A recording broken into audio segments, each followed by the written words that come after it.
Don't blame me if I break you.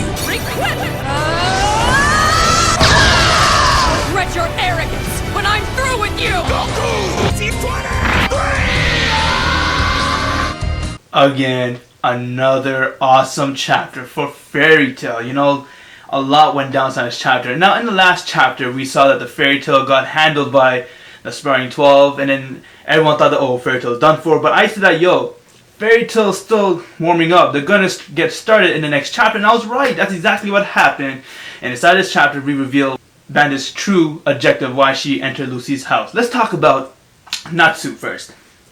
Now, once when Natsu's team end up beating all their opponents, that's when Natsu's and Gajo, you know, they started goofing off. One thing I like about those two is that when they're done fighting, they always goof off. That's one thing that never changed about them. And that's something I like about their personality. They like to goof off. And for example, Natsu said that, hey, I wasn't even trying, and Gajo's like, oh yeah, I was only using 10%. And then Natsu's like, oh yeah, I'm only using 0.1%. But then this part was pretty epic.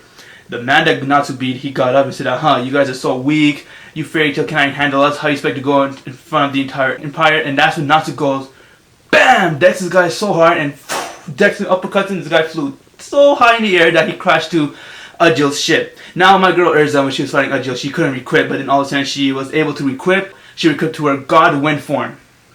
And when she requipped to that form, it was pretty awesome. She goes and she actually started to hold her own against Ajil. And then when she saw that Natsu decked that guy and he flew right towards her, she got the motivation saying, thank you, Natsu, for giving that motivation. And then we see her cut Ajil, and he actually was bleeding. So that's one thing awesome right there. We see Urza getting ready to finish off her opponent. Let's see how the fight goes with Urza and Ajil. I just knew from the start that Fairy Tail were just warming up, and that's exactly what's happening. They were warming up, now they're getting serious to the battle.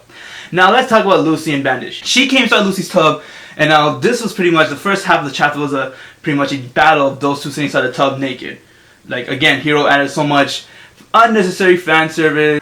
It was actually kind of ridiculous in the first half. It was just about them talking. Poor Lucy the whole time. Lucy's like, yo, this girl's messed up, man. Why is she making me take a bath with her? And she's telling me to rub her back. What the hell? And so while Lucy was washing her back, she had a chance to kill her, but she didn't, because Brandish said, I remember you from somewhere. And that's the reason why she came inside Lucy's tub in the first place, because she remembered Lucy from somewhere, but she can't remember where. And what got me surprised was Brandish knows about Layla Harphilia, and that's when she asked Lucy that, are you Layla's daughter? And when Lucy said mad, the anger inside her face was just whoa.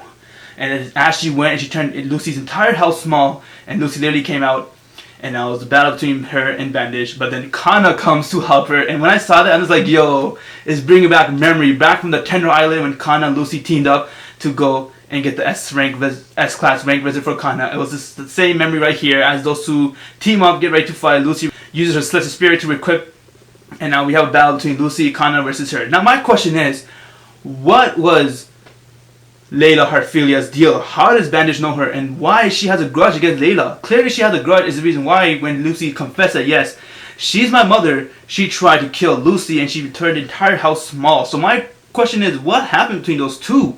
And could it be that she was actually the one who killed Layla Harphilia?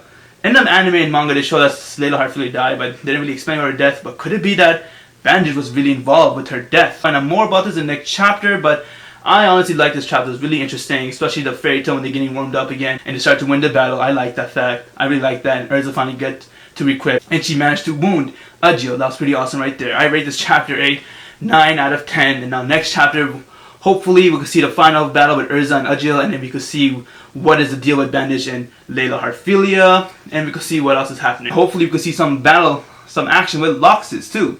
That's the 3 people. Let me know your thoughts about this chapter. What was your favorite part? And tell me in the comment section below, what do you think is the connection between Layla Harphilia and Brandish? Why did she get mad when she heard her name? What grudge does she hold against her? Do you think she was the real reason behind Layla's death? Let me know in the comment section below what you guys think. If there's anything you guys like with this review, what we're going to talk about, please drop me a like. That would be amazing. If you haven't subscribed yet, please do so. I'll really appreciate it. I'm Goku T23. Have an insane day, people.